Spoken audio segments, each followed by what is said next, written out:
What is up there, beautiful people, and welcome to another edition of Just Trending News, the show where I analyze all trending news on social media, whether it be social, political, economic, it doesn't matter. If it's trending, I am talking about it. So if you haven't done so already, please do subscribe to my channel and also hit the notification bell so you're always notified as to when I upload a new video. Right, so today we are talking about none other than Julius Malema. So it's been a while, if I'm being politically correct now. It's been a while since we had any news about Julius Malema, or since he has been under fire for some stuff that he has done, right? So when I'm recording this video, I went by the Twitter to check out what's happening on the Twitter streets, and I noticed that there was a lot of noise that was happening around Julius Malema. So I decided to catch up and see what the noise was about, all right? So just to bring you up to speed in case you don't already know what's happening with this, according to News 24, right, and the newspaper article reads like this. I'm just going to give a summary of what happened in the newspaper article, and then I'll give you my thoughts after this. Okay, so according to News 24, it reads, exclusive in big letters, or in all caps. The damning evidence against Julius Malema, the NPA chooses to ignore, or the NPA chose to ignore rather. So they say one afternoon in late 2011, an employee of a Polokwane businessman sat in a car at a dusty construction site in the suburb of, I can't say the name, and waited, right? After a while, two men approached in the car. The employee got out and went to the driver's side of the window. The driver wound down the window, took the proffered bag stuffed with cash, and promptly left. All right. Then it goes on to say the man who took the cash was Lesiba Gwangwa, the boss of On Point Engineering, and his passenger was Julius Malema. So, at the time, Julius Malema was the president of the ANC Youth League. He was expelled from the ANC in 2012, as we already all know. And Gwangwa, an engineer, has been described as being his friend. It is unclear if the cash in the bag was for his benefit, but it is clear that Gwangwa's employee would, during the course of 2011 and 2012, on several occasions, deposit money into a bank account registered to the Ratanga Family Trust. The total amount of Malema's alleged windfall runs well through into the millions, might I add. Okay, so these explosive allegations are contained in a never-seen-before affidavit one of Gwangwa's employees disposed to, which News 24 has obtained. How did News 24 obtain this? No, I really want to know, how did News 24 get this affidavit? All right.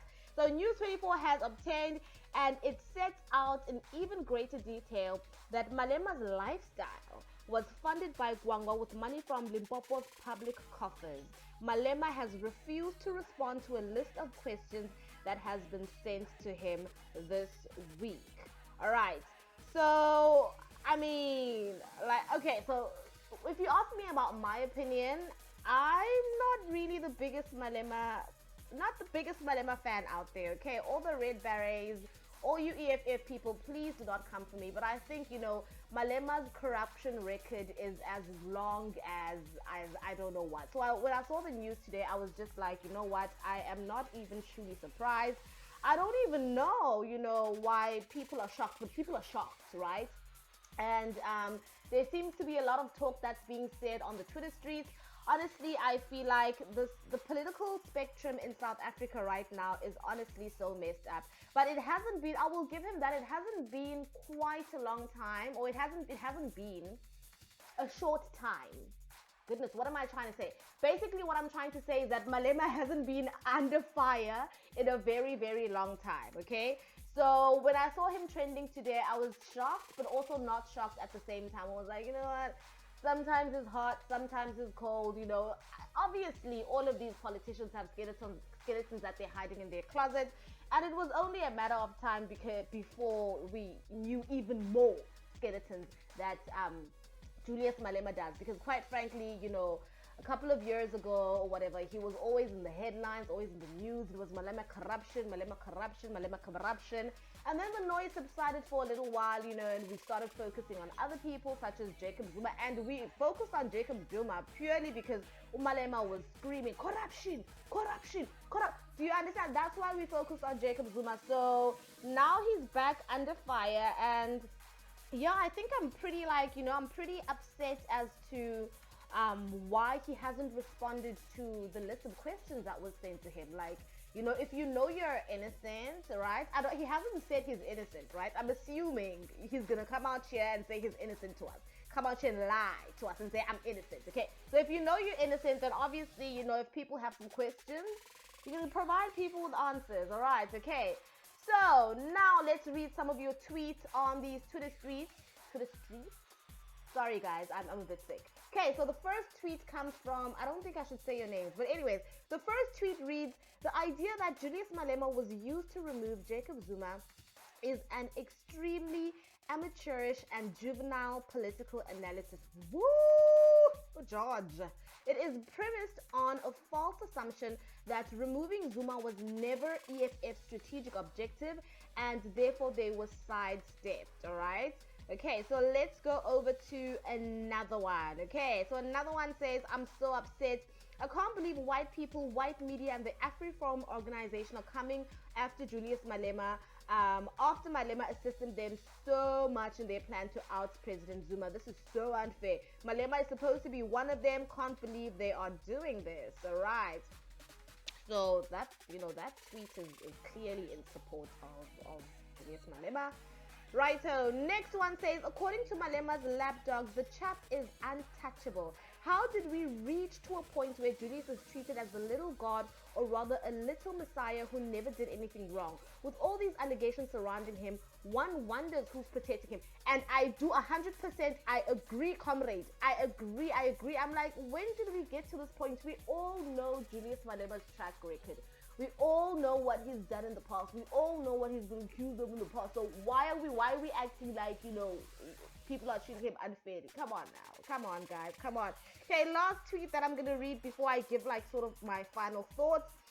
It says, no one finds it strange that at least for the past 3 or 4 months, Julius Malema has been the Sunday headline or for Sunday Times or News 24 consistently without fail. This is not strange. And yeah, okay, so I'm gonna comment on that right now because I did remember reading, I think I have actually reported on a story that was done by News 24, and Julius Malema was basically, yeah, he was the center of attention. He was the topic, and it was by News 24. And this article that I've also provided a summation of was also from News 24. So now that this guy mentions it, I'm also starting to think, hey, you know, it is a bit strange. It is a bit strange. But anyways, nevertheless, whether they've been, you know, talking about him a lot, you know, over the past 3 or 4 months, it doesn't really matter. It doesn't excuse what he did, you know. And also, just, you know, I just want to point out to you guys that I don't think we should really be that shocked, you know. You know what they say, guys, the leopard never changes its spots, you know. And yeah, I mean, I guess we'll just have to see how the story unfolds. Please do drop down a comment at the bottom and tell me what you think about this. Tell me if you like this video. Tell me if you absolutely hated this video. I've been thinking of making Just Trending News purely a political channel. I think I've been thinking about it. I've been playing around with the idea of making this channel purely a political channel because I do have, finally guys, I do have a degree in politics or in international relations. So yeah, just drop a comment down below and tell me if you'd like me to steer this channel off into more of like a political route. Because I do notice that those are basically, you know, where I get most of my views from when I talk about politics. Not to say that I know anything about politics, but just saying that I like talking about it. Also, excuse me for the notifications that have been going on in the back. My phone, yeah, I don't know why. It's literally, it's the weirdest thing. It's like your phone could be like a dead zone for the entire day, and as soon as you're busy recording a video, all of a sudden people have stuff to say, you're getting notifications. So I really do apologize, but thanks anyways guys for listening to this video. I hope you really enjoyed it. I hope I said something concrete. I hope I provided a summary as to what's happening on the Twitter streets. Please comment down below. Once again, hit the notification bell, hit the subscribe button, and I will see you in my next